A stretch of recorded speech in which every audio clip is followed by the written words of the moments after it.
Se si të gjitha vend votimet janë hapur me kohë, u përmend pak edhe procesi votimit në diaspor. Dhe tani po edhe votimi me asistencë që në zgjedhjet e kaluara ka qenë shumë problem dhe për shkak të asaj që ju është kërkuar dokumenti posaçëm mjekësor. Do të kërkohet përsëri dokument, sa kuptova.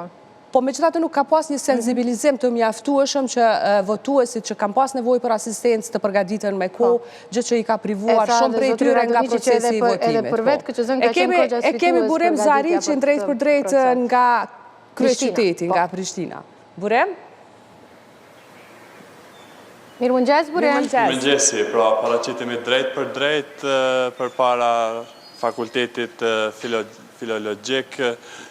Kryeqyteti ende siç po shihet në pamje, siç duket është në gjumë, pra qytetarët nuk kanë dalur ende të drejtohen kutive të votimit, e natyrshme për shkak që janë orët e para të mëngjesit dhe 54 vend votime tashmë janë hapur në kryeqytet, ku kanë të drejtë vote rreth 227.000 qytetarë, të cilët sot pritet të drejtohen kutive të votimit me rreth 262 vend votime. Pra, jemi tek fakulteti filologjik dhe siç kemi biseduar paraprakisht me menaxherin e kësaj qendre, gjithçka është hapur me rregull dhe me kohë. Jemi në vend votimi 1906 dhe do të futemi brenda për të parë se si janë duke shkuar përgatitjet apo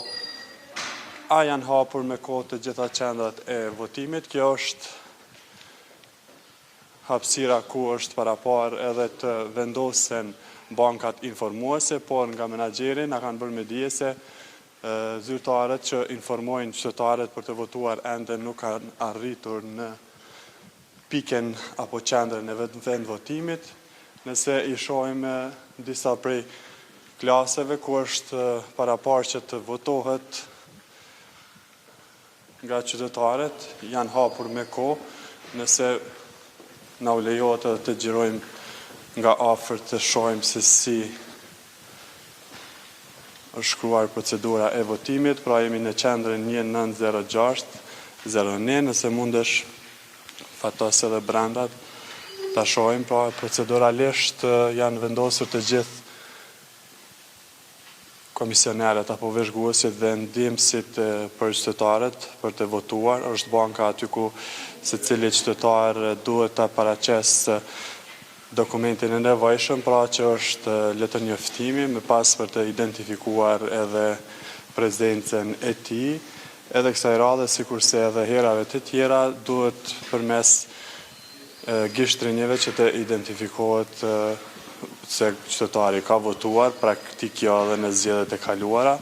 Pra, si që thamë, në këtë qendër janë 8 vend votime dhe rreth 6.000 qytetarë me të drejtë vote. Pas pak do të zhvendosim në një pikë tjetër, sepse menaxheri na ka informuar se gjithçka është hapur me kohë, por ka thënë se nuk preferon që të flasë përpara mediave në lidhje me atë se sa është sfiduese se fillimisht ende nuk janë prezent informuesit të zyrtarët që është dashur që t'jenë tashmë në këtë pikë për të informuar qytetarët se ku të drejtohen në kutitë e votimit të tyre përkatës.